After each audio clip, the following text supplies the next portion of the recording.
শত শহীদের রক্ত মারিয়ে তিনি গেলেন ঠিকই, কিন্তু যাবার কালে আর কারো কথাই ভাবলেন না।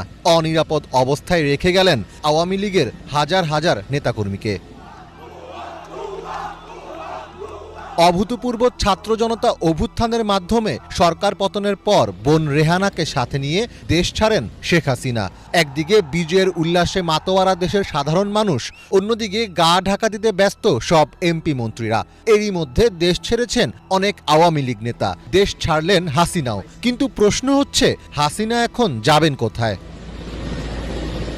প্রধানমন্ত্রীর পদ থেকে পদত্যাগের পর গতকাল দুপুরে একটি সামরিক উড়োজাহাজে করে দিল্লি পৌঁছান হাসিনা। তবে জানা গেছে, হাসিনাকে আশ্রয় দিতে রাজি হচ্ছে না মোদি সরকার। নয়াদিল্লির ধারণা, এতে বাংলাদেশের মানুষের মধ্যে ভারত বিরোধী হাওয়া আরও জোরে বইতে পারে। হাসিনাকে এই কথা এরই মধ্যে জানিয়ে দিয়েছেন